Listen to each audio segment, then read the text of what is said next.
Last time I said that I would speak today about the attack delivered on the ideal of the Enlightenment, at any rate the beginning of it.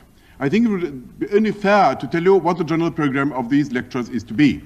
I shall today discuss the first onslaught upon the Enlightenment.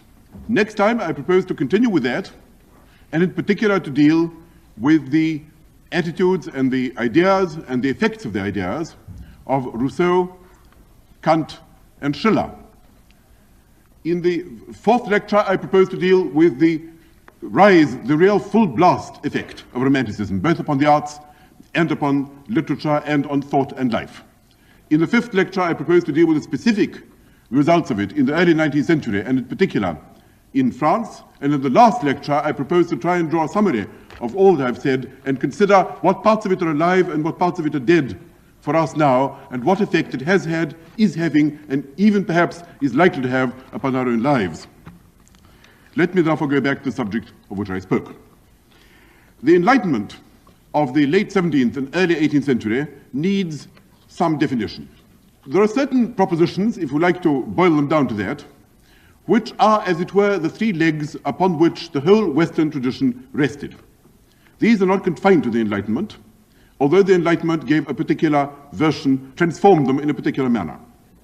These three principles are, roughly these: that all genuine questions can be answered, that if a question cannot be answered, it is not a question. We may not know what the answer is, someone else will. We may be too weak, or too stupid, or too ignorant to be able to discover the answer for ourselves. In that case, the answer may perhaps be known to persons wiser than we, experts, an elite of some sort.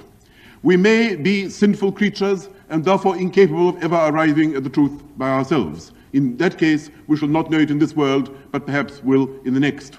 Or perhaps it was known in some golden age before the fall and the flood had rendered us as weak and as sinful as we are. Or perhaps the golden age is not in the past, but in the future, and we shall discover the truth then. If not here, there.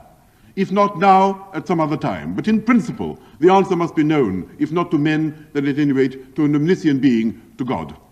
If the answer is not knowable at all, if the answer is in some way is in principle shrouded from us, then there must be something wrong with the question. This is a proposition which is common both to Christian and to scholastic, to Enlightenment, and to positivist tradition of today. It is, in fact, the backbone of what might be called the main Western tradition. And it is this that Romanticism, in a certain sense, cracked. The second proposition is that all these answers are knowable, that is to say, they can be discovered by means which can be learnt and taught to other persons. That there are techniques by which it is possible to learn and to teach ways of discovering what the world consists of, what part we occupy in it, what our relation is to people, what our relation is to things, what true values are, and every other serious and answerable question. The third proposition is that all the answers must be compatible with one another. Because if they aren't compatible, then chaos will result. It is clear that the true answer to one question cannot be incompatible with a true answer to another question. It is a logical truth that one true proposition cannot contradict another. If all answers to all questions are to be put in the form of propositions, and if all true propositions are in principle discoverable, then it must follow that there is a description of an ideal universe, a utopia if you like, which simply is that which is described by all true answers to all serious questions. And this utopia is something which, although we may not be able to attain to it, at any rate is that ideal in terms of which we can measure off our own present imperfections. That is the general presupposition, if you like, of the rationalist Western tradition, whether Christian or pagan, whether theist or atheist. Now, the particular twist which the Enlightenment gave to it was to say that the answers were not to be obtained in many of the hitherto traditional ways. I needn't dwell on that, for it will be familiar to most people here. The answer is not to be obtained by revelation, for different men's revelations appear to contradict each other. Then it's not to be obtained by tradition, because tradition can be shown to be often misleading and false. It is not to be obtained by dogma. It is not to be obtained by individual self-inspection of men of a privileged type, because too many impostors have usurped this role, and so forth. There is only one way of discovering these answers, and that is by the correct use of reason. deductively, as in the mathematical sciences, inductively, as in the sciences of nature. That is the only way in which answers in general, true answers to serious questions, may be obtained. And there is no reason why these answers, which after all have produced triumphant results in the worlds of physics and chemistry, should not equally apply to the much more troubled fields of politics, ethics, and aesthetics. The general pattern, I wish to stress, of this notion is that life, in some sense, or nature if you like, and when 17th and 18th century authors say nature, we can translate that into life perfectly easily. The word nature was as much a commonplace in the 18th century as the word creative is now, and had about as precise a meaning. At any rate, the notion of life and of nature is that of a jigsaw puzzle. We lie among the, as it were, disjected fragments of this puzzle. There must be some means of putting these bits together. The all-wise man, the omniscient being, God or an omniscient earthly creature, whichever way you like to conceive it, is in principle capable of fitting all the various bits together into one coherent pattern. Anyone who fits things into one coherent pattern will know what the world is like, what things are, what they have been, what they will be, what the laws are which govern it, what man is, what the relation of man is to things, and therefore what man needs, what he desires, and also how to obtain it. All questions, whether of a factual nature or what we call a normative nature, that is to say, answers to questions, what should I do and what ought I to do, or what would it be right or appropriate for me to do, all these questions are answerable by someone who is capable of fitting these bits of the jigsaw puzzle. It is, as it were, like a hunt for some kind of concealed treasure. The only difficulty is to find the path to the treasure. Upon this, of course, theorists have differed. But in the 18th century, there was a fairly wide consensus that what Newton had achieved in the region of physics could surely also be applied to the region of ethics and of politics. The regions of ethics and of politics presented a rare disorder. It was perfectly clear, then as now, that people didn't know what the answers to these questions were. How should one live? Were republics preferable to monarchies? Was it right to seek pleasure or to do one's duty, or could they be reconciled? Was it right to be ascetic, or was it right to be a voluptuary? Was it proper to obey elites of specialists who knew the truth, or was it the case that every man had a right to his own particular opinion as to what to do, and was a majority opinion of necessity to be taken as the correct answer to political life? Was the good something which was intuited as an external property, as something which is out there, eternal, objective, true for all men in all circumstances everywhere, or was the good only something which a particular person in a particular situation happened to like or happened to be inclined towards? These questions were then, as now, of a puzzling nature.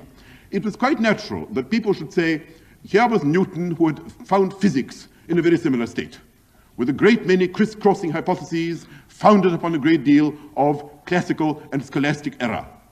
With a very few masterly strokes, he had managed to reduce this enormous chaos to comparative order. From a very few clear physico-mathematical propositions, he was able to deduce the position and the velocity of every particle in the universe, or if not to deduce them, to place weapons in people's hands with which they could, if they applied themselves, deduce them. Weapons which any intelligent man could, in principle, use for himself. Surely, if this kind of order could be instituted in the world of physics, the same methods produce equally splendid and lasting results in the worlds of morals, politics, aesthetics, and the rest of the chaotic world of human opinion, where people appear to struggle with each other and murder each other and destroy each other and humiliate each other in the name of incompatible principles. This appeared to be a perfectly reasonable hope, and it appeared to be a very worthy human ideal. At any rate, this is certainly the ideal of the Enlightenment. Now, the Enlightenment was certainly not, as is sometimes maintained, a kind of uniform movement of which all the members believed approximately the same things. For example, opinions about human nature differed very widely. Fontenelle and Saint-Évremont, Voltaire and La Métrie thought that man was hopelessly jealous, envious, wicked, corrupt, and weak, and therefore needed the most strenuous possible discipline in order to keep his head just above water, so to speak. He needed, in other words, a rigid discipline for the purpose of making him capable of coping with life at all. Others, on the other hand, thought, on the contrary, didn't take quite so black a view, and thought that man was essentially a malleable substance, clay, which any competent educator, any enlightened legislator could mold into perfectly proper and rational shape. And there were, of course, a few persons, like Rousseau and others, who thought that man was naturally neither neutral nor wicked, but in fact good, and had only been ruined by institutions of his own making. And if these institutions could be altered or reformed in a very drastic way, man's natural goodness would burst forth, and the reign of love could be once again created upon the earth. Again, some eminent doctrinaires of the Enlightenment believed in the immortality of the soul. Others believed that the notion of a soul was a hollow superstition and there was no such entity. Some believed in, for example, the elites, in the necessity of government by the wise, that the mob would never learn, that there was an inequality of gifts which was permanent among mankind, and unless men could somehow be trained to obey experts, as they obey experts in, for example, those techniques which clearly need them, such as, let us say, navigation or economics or whatever it may be, unless men could be induced to obey those who knew, the elite of experts, life on earth would continue to be a jungle. Others, on the other hand, believed that in matters of ethics and of politics, every man was his own expert. That while not everyone could be a good mathematician, all men, by inspecting their own hearts, could know the difference between good and evil, right and wrong, and only didn't know it because they had been misled by knaves or fools in the past, by self-interested rulers, wicked soldiers, corrupt priests, and other enemies of man. And that if these persons could be eliminated or liquidated in some way, then every man could be placed in a situation where these clear answers could be discovered by every man, written in eternal letters, graven in eternal letters upon his own heart, as in fact Rousseau preached. And there were other disagreements as well, into which I needn't go. But what I think is common to them all is the view that virtue consists ultimately in knowledge. That if we know what we are, and we know what we need, and we know where to obtain it, and we obtain it by the best means in our possession, then we can live happy, virtuous, just, free, and contented lives. That all virtues are in fact compatible with one another. That it is impossible for it to be the case that the answer to the question, should one seek justice, is yes, and the answer to the question, should one seek mercy, is yes, and that these two answers should somehow prove incompatible. Equality, liberty, fraternity must be compatible with one another. So must mercy and justice. It is impossible, if a man were to say that, for example, the truth could make someone miserable, this must somehow be demonstrated to be false. If it could be shown that in some way total liberty was incompatible with total equality, there must be some misunderstanding in the argument, and so on. This was a belief which I think all these men held. And above all, they held that these general propositions were obtainable by the dependable methods used by natural scientists in the establishing of the great triumph of the 18th century, namely the natural sciences. This, I think, qualifies them all. Now, before I go on to the particular form of attack upon it, let me explain to you that this, of course, penetrates as much into the realm of the arts as it does into that of the sciences and that of ethics. For example, if you ask what was the dominant aesthetic theory of the early 18th century, the dominant aesthetic theory was that man should hold up the mirror to nature. Spoken like that, it seems a rather tedious platitude, in fact a falsehood. To hold up a mirror to nature is merely to copy what is already there. These people, I don't think, meant that by this particular phrase. By nature, they meant life, and by life they meant not what one saw, but that towards which they supposed life to strive, certain ideal forms towards which all life was tending. No doubt it was a clever thing on the part of the painter Zeuxis in Athens to paint birds so realistically, grapes, so realistically that birds came to peck at them. It was very skillful on the part of Raphael to paint gold pieces so skillfully that the innkeeper thought them to be genuine and let him go without paying his account. But these were not the highest flights of human artistic genius. The highest flight of human artistic genius consisted in somehow visualizing that inner objective ideal towards which nature and man tended, and somehow embodying this in a noble painting.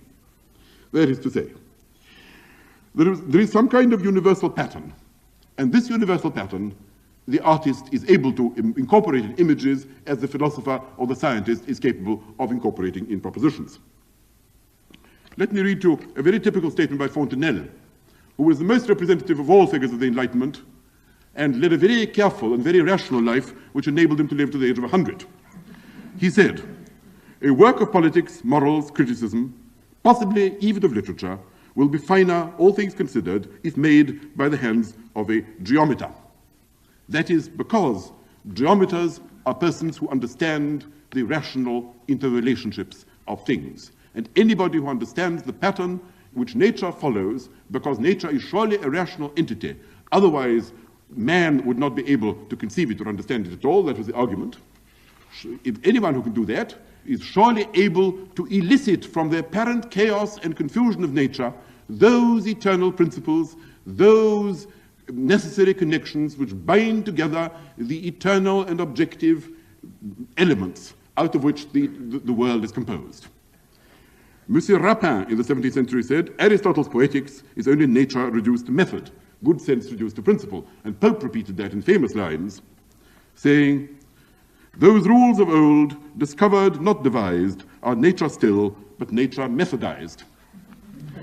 That is, roughly speaking, the official doctrine of the 18th century, namely that you discover the method in nature herself. Reynolds, who I suppose was the most representative aesthetic theorist, certainly in England of his period in the 18th century, said, the painter corrects nature by herself, her imperfect state by her more perfect.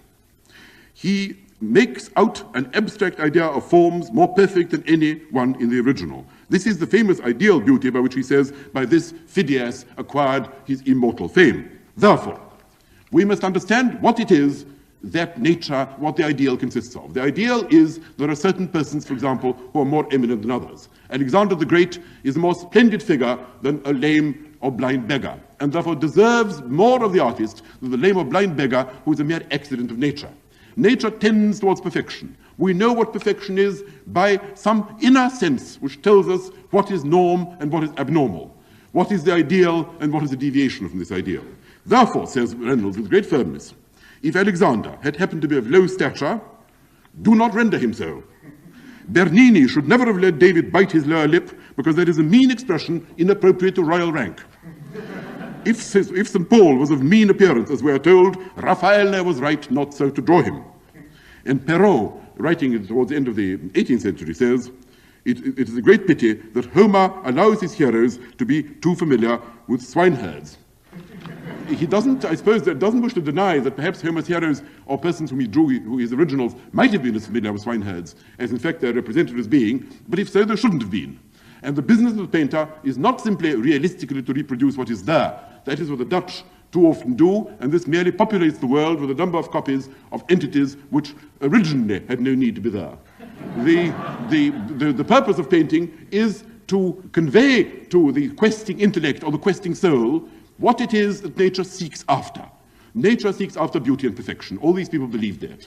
It may not have attained to it, particularly man conspicuously had not attained to it. But by inspecting nature, we observe the general lines upon which she proceeds. We see what it is that she strives to produce. We know the difference between a stunted oak and a fully grown oak. We know, when we call it stunted, that it is an oak which has failed to become that which it was, as it were, intended by itself or by nature to be. In the same way, there are objective ideals of beauty, of grandeur, of magnificence, of wisdom, which it is the business of writers, philosophers, preachers, painters, sculptors, composers to, in some way, to convey to us. That is the general notion. Winkelmann, who I suppose is the most original of all the aesthetic theorists of the century and who introduced this passionate, nostalgic taste for classical art, Winkelmann speaks about noble tranquility and calm restraint.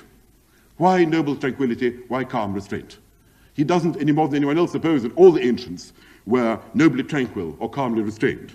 But he does think that this is the ideal of what man should be. He does think that to be a Roman senator, to be a Greek orator, whatever it is that he regarded as the perfection of man, what all the Germans in his time tended to think of as the most perfect men, were persons who tended towards this noblest of human ideals. And the sculptors who in this way immortalized these particular traits hold up before us the ideal of what man can be, and in this way not only inspire us to imitate these ideals, but reveal to us the inner purposes of nature, reveal to us reality. Reality, life, nature, ideal, these things are identical for these particular thinkers. Just as mathematics deals in perfect circles, so the sculptor and the painter must deal in ideal forms. This, I think, is the rationalist notion of most 18th century aesthetics. That is why there is a comparative neglect of history. Although it's true that Voltaire was the first person who began to write history no longer of individual kings and conquerors and captains and adventurers, but took an interest in people's morals, their clothes, their habits, their judicial institutions. Although some interest in what might be called the general history of people's manners, as well as individual conquests or treaties, had got going in the 18th century, nevertheless, there is no doubt that when Bolingbroke said that history was nothing but philosophy teaching by examples, he was voicing a very common view. Voltaire's interest in history was to show how men were much the same in most ages and how the same causes produce the same effects. And the purpose of that was to show sociologically what we were like, what kind of ends men sought after, what kind of means did not bring them about, what kind of means did bring them about, and in this way to create some kind of science of how to live well. The same is true of Hume, who also spoke in much the same way. He said, most men in most circumstances, obeying the same causes, behave in roughly the same fashion. The purpose of history is not simply curiosity about what happened in the past, desire to revive something which occurred in the past simply because we feel passionately interested in what our ancestors were like, or because we wish in some way to connect the past with ourselves to see what it was that we grew out of. That, I think, was not the principal spring of these men's interest. The principal spring was simply an accumulation of data upon which general propositions could be constructed, telling one what to do, how to live, what to be. That is a most unhistorical possible attitude which can be taken towards history, and it is the fairly characteristic attitude of the 18th century, including great historians who, despite themselves, wrote great history, like Gibbon, whose ideals were a great deal inferior to his actual performance. Now, these being the general notions of the Enlightenment, you can see that in the case of the arts, it would lead, so to speak, to the formal, the noble, the symmetrical, the proportional, the judicious. There were, of course, exceptions to this. I don't say everybody believed exactly the same thing. This is very uncommon in any age. Even in France, even in classical France, there were all kinds of quietists and convulsionists, persons of a hysterical or ecstatic temperament. There were people like Vauvenargues who complained bitterly about the appalling emptiness of life. There was Madame de la Popelinière who said she wished to throw herself out of the window because she felt that life had no meaning and no purpose. But these were, comparatively speaking, a minority. Broadly speaking, it could be said that it was Voltaire and his friends, people like Helvetius, people to a certain extent like Fontenelle, who represented what might be called the major position of the age. And this was that we were progressing, we were discovering, we were destroying ancient prejudice, superstition, ignorance, and cruelty, and we were well on the way towards establishing some kind of science which would make people happy, free, virtuous, and just. It was really this that was attacked by the persons I'm about to discuss next. Now, certain cracks in what might be called this rather smooth wall, rather smug and smooth wall in some ways, had already proceeded from the Enlightenment itself. For example, Montesquieu, who was a fairly typical representative of the Enlightenment, had suggested that men were not the same everywhere.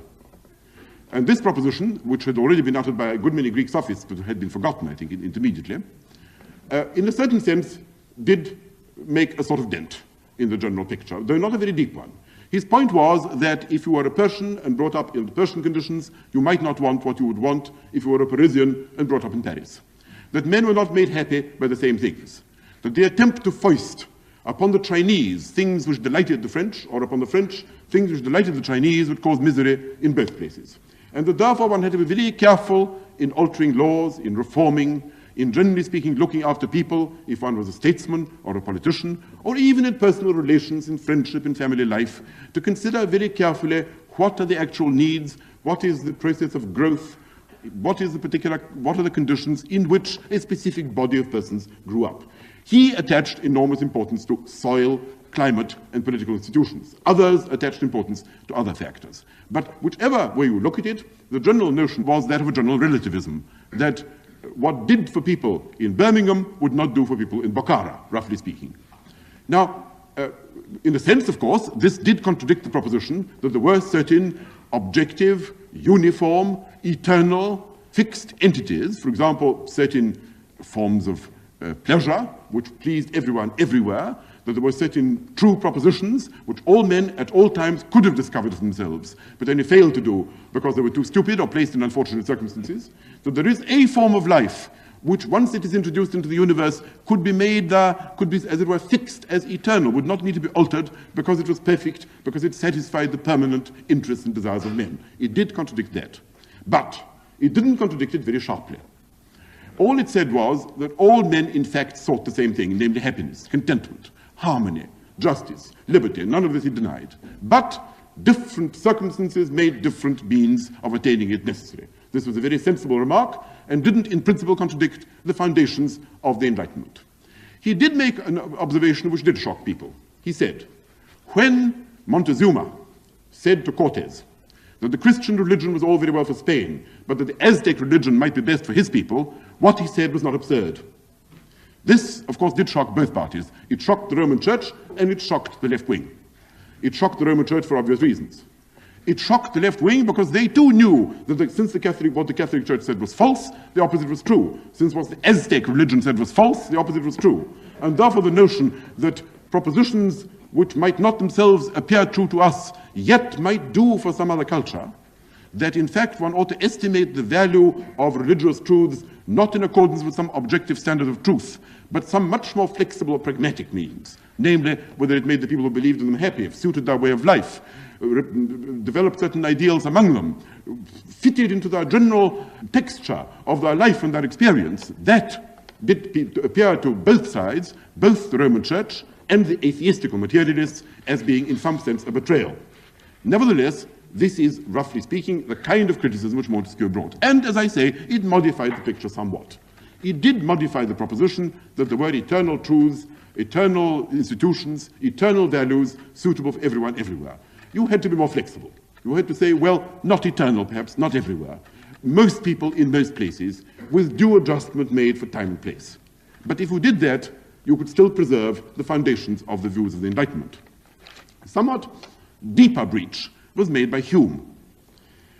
In his very intelligent, interesting, amusing, and remarkable book, The Heavenly City of the 18th Century Philosophers, the late Professor Becker thinks that Hume really blew up the entire Enlightenment position by showing that the necessities in which these philosophers believed, that the network of rigorous logical relationships out of which the universe consisted and which reason could grasp and live by, that this was not true, and therefore he somehow undermined the general notion of a kind of seamless garment or harmony of necessary connections. I don't agree with him about this, but I don't wish to go into this in detail here.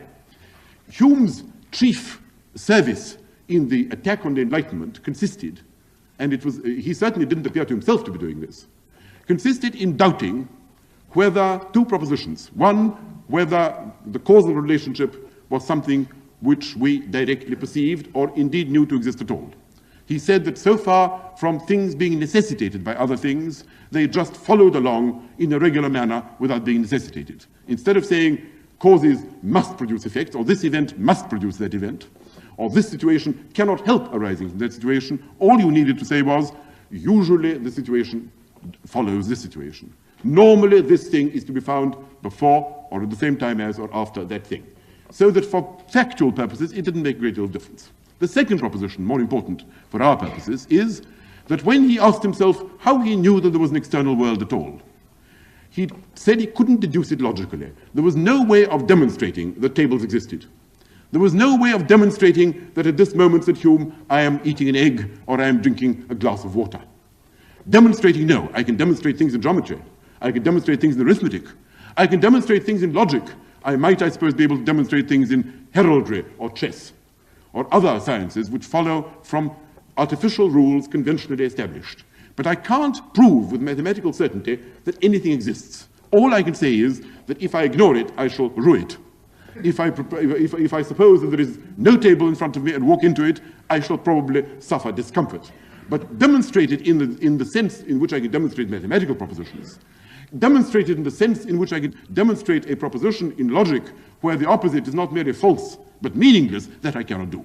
And therefore I must accept the world on belief, on trust. Belief is not the same as deductive certainty. Indeed, deduction doesn't apply to matters of fact at all. Well, without going into the vast consequences which this had in the general history of logic and of philosophy, it clearly did weaken the general position according to which the universe was a rational whole, each part of which was as it was necessarily because it was necessitated by the other parts of it, and the whole thing was made beautiful and rational by the fact that none of the things in it could be otherwise than as they were. The old belief was that whatever was true was necessarily true, that things could not be otherwise than as they were. And that is why, said Spinoza and people who thought like him, when I understand that things are inevitable, I accept them much more willingly. No man wants to believe that 2 + 2 = 5. Anyone who says 2 + 2 has always equaled 4, but this is a very suffocating truth. Could it not be the case occasionally that 2 + 2 would be 4.5 or 17? Anyone who wanted to break out of this hideous prison of the multiplication table would be regarded on the whole as not quite sane. On the whole, we assume that the proposition that 2 + 2 = 4, or that if A is larger than B and B is larger than C, then it is probable that A is larger than C. These kind of propositions are propositions which we accept as being part of the general rational process of thought, part of what we mean by sanity, by rationality. If all facts in the universe could be reduced to this, then we would no longer kick against them. That is the great rationalist presupposition. If all the things which at present you hate and you fear could be so represented as to flow by necessarily logical chains from everything else that there was, you would accept it as being not only inevitable, but reasonable and therefore delightful, as much as 2 + 2 = 4, or any other logical truth upon which you found your life, upon which your thought rests. That is the ideal of rationalism. This Hume certainly broke. Now, let me now say that in spite of the fact that Montesquieu and Hume did make these faint dents in the particular theory of which I speak, one by showing that not everything was everywhere the same, the other by saying that there were no necessities, only probabilities, the difference that made was not very large. Hume certainly thought that the universe would proceed much as it did. He certainly thought that there were rational, irrational courses of action. He certainly thought that men could be made happy by rational means. He believed in science. He believed in reason. He believed in cool judgment. He believed in all the well-known propositions of the 18th century. He believed in art exactly as Reynolds believed in it, exactly as Dr. Johnson believed in it. The logical implications of his ideas didn't really become evident until the late 19th and 20th century. The attack of which I wish to speak came from a very different quarter. The attack of which I wish to speak came from the Germans. Now, the truth about the Germans in the 17th and 18th century is that they are a somewhat backward province. They don't wish to think of themselves in this light, but it remains true that they were. In the 16th century, the Germans were as progressive and as dynamic and as generous contributors to European culture as anyone else. Certainly Dürer was as great a painter as any European painter of his time. Certainly Luther was as great a religious figure as anyone who had occurred in European history. But if you look at Germany in the 17th century, for whatever reason, and particularly the early 18th century, with the exception of the one great figure of Leibniz, who certainly is a philosopher of world scale, it is very difficult to see who among German thinkers, or who among those Germans who affected, so to speak, the thought or the even to a certain degree the art of the world in any significant fashion, particularly towards the end of the 17th century, could be named. What the reason for this is rather difficult to say. I'm not a competent historian, and I therefore don't altogether, I don't wish to volunteer too much. But it does seem as if, for some reason or other, the Germans failed to achieve centralized statehood as England and France and even Holland achieved it. They were governed in the 18th century and indeed in the 17th by 300 princes and 1,200 sub-princes. The emperor had interests in Italy and elsewhere which prevented him from paying due attention, perhaps, to his German lands. And above all, there was the violent dislocation of the 30 Years' War, in the course of which the troops of Louis XIV and of others destroyed and killed a very large section of the German population and crushed what might have been a cultural development simply in seas of blood.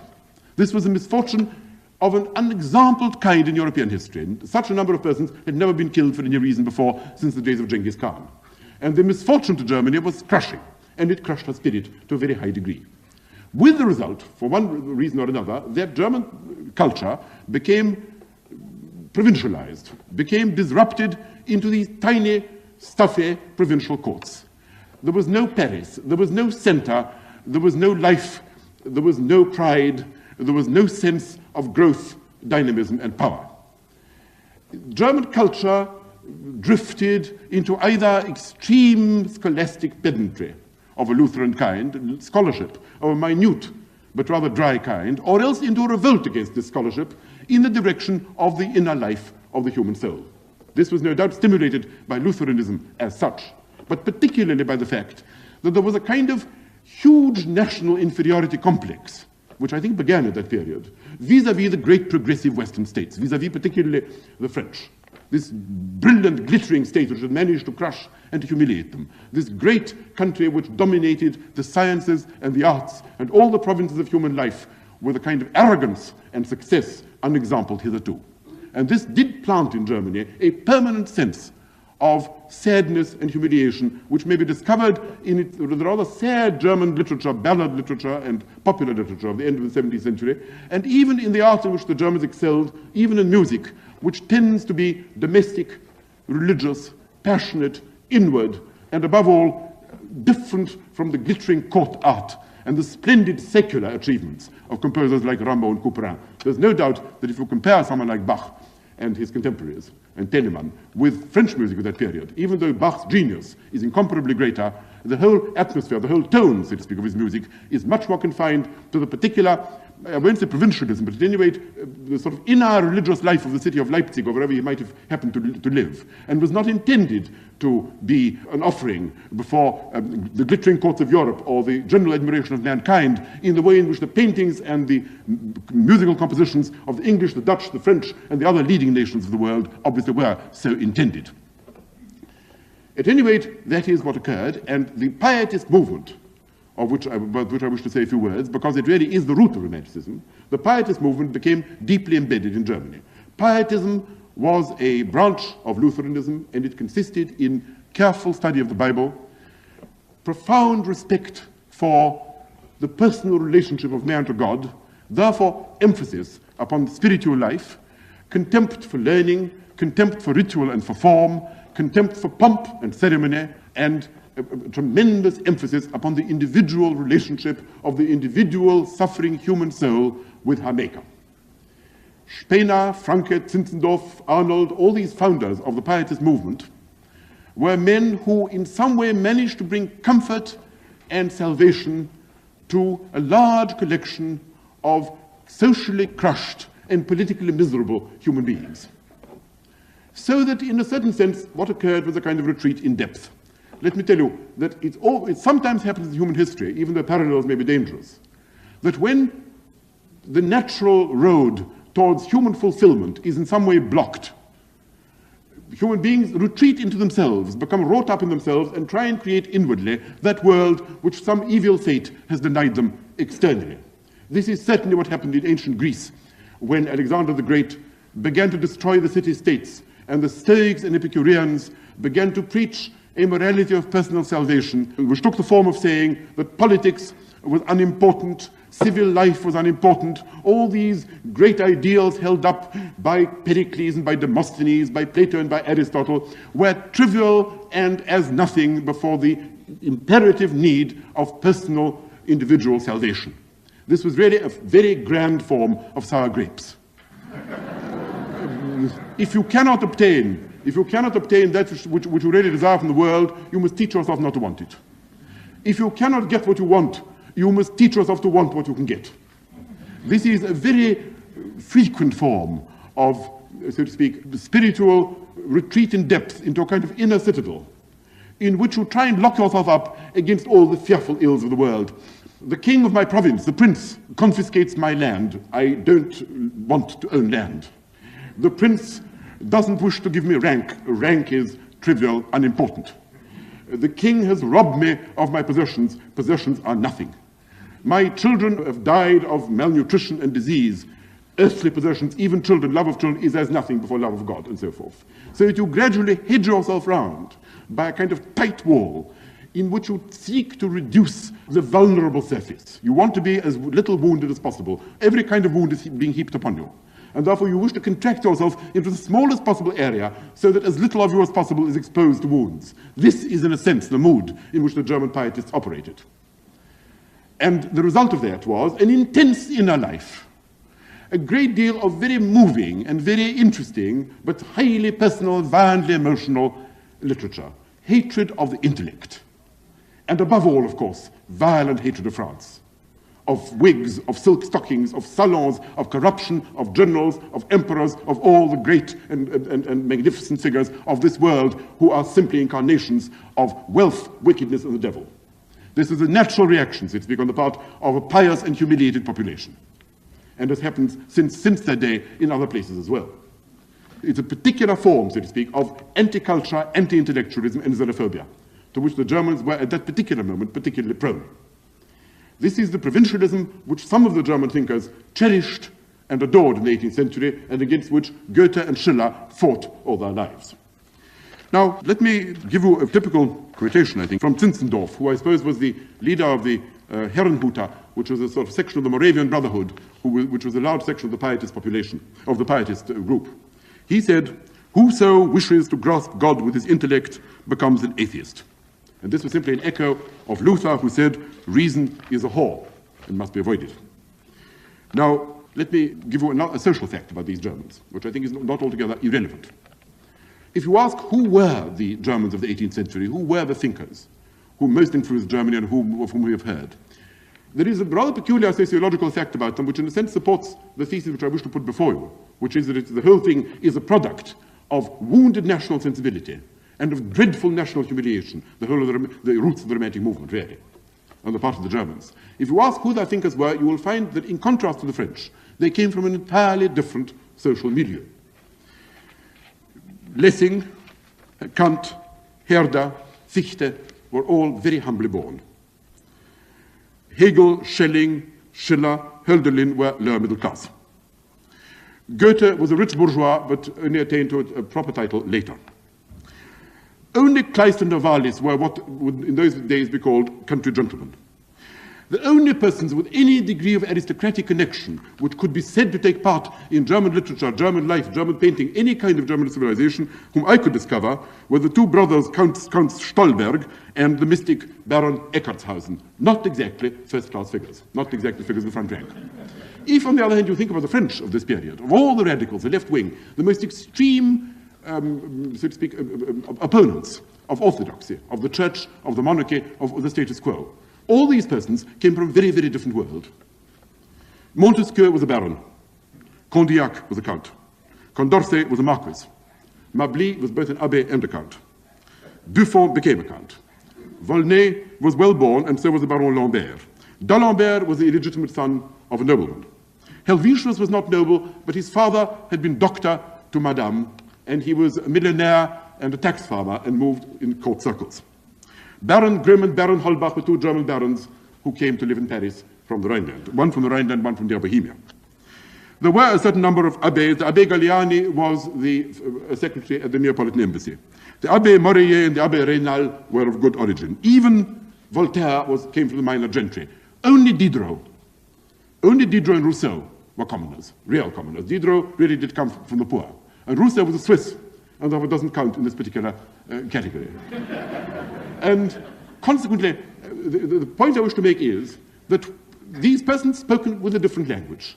They were no doubt oppositional, but they were oppositional against persons who came from the same class as themselves. They went to salons, they glittered, they were persons of high polish, great education, and splendid prose style and generous and handsome outlook on life. And their mere existence irritated, humiliated, and infuriated the Germans. When Herder came to Paris in the early 70s, he was unable to get into contact with any of these men. It appeared to him that they were all artificial, highly mannered, extremely self-conscious, dry, soulless, little dancing masters in salons, who had no soul, who didn't understand the inner life of man, who didn't understand what the purposes of human beings were, who in some way were debarred by either bad doctrine or by false origin from understanding the true purposes of men on earth and the true potentialities, the true rich and generous potentialities which human beings had been endowed with God. This, in a certain sense, also created a chasm between the Germans and the French. So the mere thought of these frondeurs, mere thought of this opposition, even on the part of those who themselves hated the Church of Rome and themselves hated the King of France, the mere thought of these people filled them with nausea, disgust, humiliation, and inferiority. And this dug an enormous ditch between the Germans and the French, which not all the cultural interchanges which can be traced by scholars, in fact, were able to overcome. This, I think, is perhaps one of the roots of the German opposition to the French from which Romanticism began. Now, let me tell you a few words, in the time left to me, about the man who, in my view, was really the man who struck the most violent blow at the Enlightenment and began the whole romantic process, the whole process of revolt against a particular world which I've to some extent tried to draw. He's an obscure figure, but obscure figures sometimes create great consequences. Hitler too, after all, was an obscure man during a certain portion of his life. Johann Georg Hamann was the son of very obscure parents. His father was, I think, a bathkeeper in the city of Königsberg, and he was brought up in East Prussia in a pietist environment. He was a ne'er-do-weel. He wasn't able to get a job. He wrote a little poetry, wrote a little criticism. He did it quite well, but not well enough to secure a living. He was supported by his neighbor and friend, Immanuel Kant, who lived in the same city, and with whom he quarreled for the rest of his life. And then he was sent by some rich Baltic merchants to London for the purpose of transacting a piece of business which he failed to complete, but instead drank, gambled, and got into heavy debt. As a result of these excesses, he was near suicide and then had a religious experience, read the Old Testament, which his pietist parents and grandparents had sworn by, and suddenly was spiritually transformed, realized that the story of the Jews was the story of every man. That when he read the book of Ruth, or when he read the book of Job, or when he read about the tribulations of Abraham, God was directly speaking to his soul and telling him that there were certain spiritual events which had an infinite significance, far different from anything which might appear on the surface. In this transformed religious condition, he came back to Königsberg and began to write. He wrote obscurely, under many pseudonyms. He wrote in a style which has proved from this day to that unreadable. At the same time, he had a very powerful and marked influence upon a number of other writers who in their turn had a considerable influence upon European life. He was admired by Herder, who certainly transformed the writing of history and transformed to some degree also the whole attitude towards the arts which prevails today. He had an influence on Goethe, who wished to edit his works and who regarded him as one of the most gifted and profound spirits of his time and supported him against all possible rivals. He had an influence on Kierkegaard, who lived after he died, who said he was certainly the profoundest writer he had ever read, not intelligible even to him. Nevertheless, although he wrote obscurely, it is possible by dint of extreme attention, which I don't really commend to this particular audience, to collect certain grains of sense from the extraordinary contorted metaphors, euphuistic stylisms, allegories, and other forms of dark poetical speech with which Hamann's fragmentary writings, he never finished anything, are written. And the doctrine which he enunciated was approximately this. He began with Hume, and he said, in effect, that Hume was right. That if you ask yourself how it is that you know the universe not by intellect, but by faith. If Hume said that he could not even break an egg, he could not even drink a glass of water, without an act of faith which could not be bolstered up by logic, how much more this was true of almost every other experience we had. And of course, Hamann wished to say that his belief in God and in the creation were bolstered by precisely the same argument as Hume's belief in his egg and his glass of water. The French dealt in general propositions of the sciences. But the general propositions of the sciences never caught the actual living, palpitating reality of life. If you met a man and wished to know what he was like, the idea of clapping upon him various psychological and sociological generalizations gleaned from the works of Montesquieu or of Condillac would teach you nothing. The only way in which you discovered what human beings were like was by speaking to them, by communicating with them. Communication meant an actual meeting of two human beings, and by watching the man's face and by watching the contortions of his body and his gestures, by hearing his words and in many other ways which you could not outwards analyze, you became convinced a datum was presented to you. You knew to whom it was that you were talking. Communication was established. The attempt to analyze this communication into scientific general propositions would of necessity fail. General propositions were baskets of an extremely crude kind. They were concepts and categories which differentiated that which was common to a great many things, common to many men of different sorts, common to many things of different sorts, common to various ages. What they left out of necessity, because they were general, was that which was unique, that which was particular, that which was the specific property of this particular man or this particular thing. And that alone was of interest to, according to Hamann. If you wished to read a book, you were not interested in what this book had in common with many other books. If you looked at the picture, you didn't wish to know what principles had gone to the making of this picture, which had also gone to the making of 1,000 other pictures in 1,000 other ages by 1,000 different painters. You wish to react directly to the specific message, if you like, to the specific reality, which, looking at this picture, reading this particular book, speaking to this man, praying to this God, would in fact convey to you. Therefore, he drew from this a kind of Bergsonian conclusion, namely, that there was a flow of life, that the attempt to cut this flow into segments, in some sense, killed it.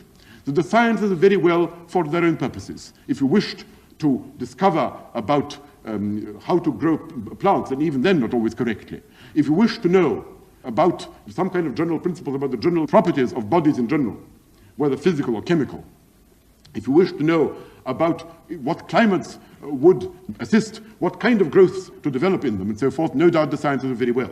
But this is not what men ultimately sought. If you ask yourself, what were men after? What did men really want? What men wanted was not at all what Voltaire supposed they wanted. Voltaire thought that they wanted happiness. Voltaire thought they wanted contentment. Voltaire thought that they wanted peace. But this was not true. What men wanted was for all their faculties to play in the richest and most violent possible fashion. What men wanted was to create.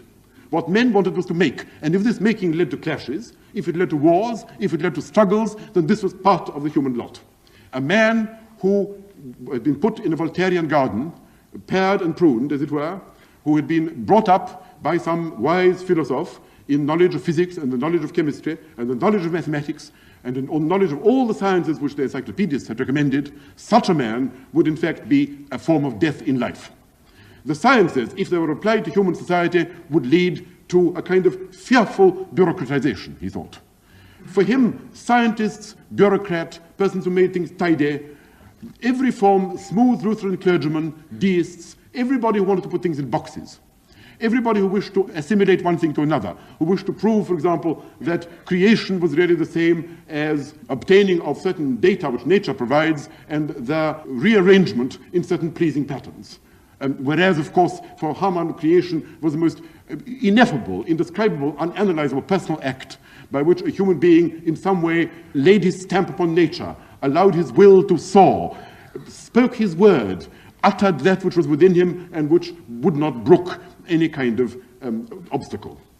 And therefore, to him, the whole of the Enlightenment doctrine appeared to kill that which was living in human beings, appeared to substitute for the creative energies of man, and for the whole rich world of the senses, without which it is impossible for human beings to live, to eat, to drink, to be merry, to meet other people, to indulge in the 1,001 acts without which people wither and die. That the Enlightenment on the whole laid no stress on that. That the human being as painted by Enlightenment thinkers was an artificial kind of, not economic man, but anyway some kind of toy, some kind of lifeless model, which had no relation to the kind of human beings whom Hamann met and wished to associate with every day in his life. Goethe says much the same thing about Mendelssohn. He says Mendelssohn treats beauty as entomologists treat butterflies. He catches the poor animal and he pins it down, and as its exquisite colors drop off, there it lies, a lifeless dead corpse under the pin. This is aesthetics. This is a very typical reaction, so to speak, on the part of the youthful romantic Goethe of the 1770s, under the influence of Hamann, against the tendency on the part of the French to generalize, to classify, to pin down, to arrange in albums, to try and produce some kind of rational ordering of human experience, leaving out, as it was supposed to be, the élan vital, the flow, the individuality, the desires to create, the desire even to struggle, that in human beings which produced between people of different views, perhaps what might be called a creative clash of opinion, instead of that dead harmony and peace, which according to Hamann and his followers, the French were after. That, I think, is how Hamann began. Let me give you some typical quotations, and you will see the kind of thing. The bliss of the human soul, says Hamann, is not at all what Voltaire seems to think, namely happiness. The bliss of the human soul is rooted in the untrammeled realization of its powers. As man is made in God's image, so is the body a picture of the soul. This is quite an interesting view. The body is a picture of the soul because when you meet a human being and you say what is he like, you judge by his face, you judge by his body. And the idea that there is a soul and a body which can be dissected, that there is spirit and flesh which are different, that the body is one thing, but there is something inside the man, a kind of ghost palpitating inside this machine, which is quite different from, in fact, what the man is in his totality, in his unity, is a typical dissecting French view. What is this reason, with its universality, infallibility, overweeningness, certainty, self-evidence, and it is a stuffed dummy which the howling superstition of unreason has endowed with divine attributes? The Abbé Dupont, at the beginning of the 18th century, said, "What one has felt and thought in one language, one can express with equal elegance in any other." This to Hamann was absolute madness. Language is that with which we express ourselves. There is no such thing as thought on the one hand and language on the other. Language is not a glove which can be put on our thought. When we think in symbols, we think in words. And therefore all translation is in principle impossible. Those who think in particular symbols, and these symbols are the ones which strike upon the senses and imagination of the people to whom we speak. Approximations may be made in other languages. But if you really wish to enter into contact with a human being, if you really wish to understand what they think, what they feel, and what they are, then you must understand every gesture, you must understand every nuance, you must watch their eyes, you must observe the movement of their lips, you must hear their words, you must understand their handwriting, and then you come to direct acquaintance with the actual sources of life. Anything less than that, the attempt to translate his language into another language, to classify all his various movements by some anatomical or physiognomical means, to try and put him into a box with a lot of other people and produce a learned volume which will, as it were, simply classify him as one of a species, one of a type. That is the way to miss all knowledge. That is the way to kill. That is the way to apply concepts and categories, hollow baskets, to the palpitating, unique, asymmetrical, unclassifiable flesh of living human experience. This is, roughly speaking, the doctrine of Hamann. And that is the doctrine which he bequeathed to his followers. To abolish caprice and fancy in the arts, he said, is to be like an assassin plotting against the art's life and honor. Passion, that is what art possesses. Passion which cannot be described and cannot be classified. That is what Moses Mendelssohn, that aesthetic Moses, the aesthetic lawgiver, he says, wants to circumcise. He wants to circumcise all these aesthetic commandments. Thou shalt not assail this, thou shalt not taste that. In a free state, he says, where the leaves from the divine book of the divine Shakespeare blow about in all the tempests of time, in a free state, how dare a man do this?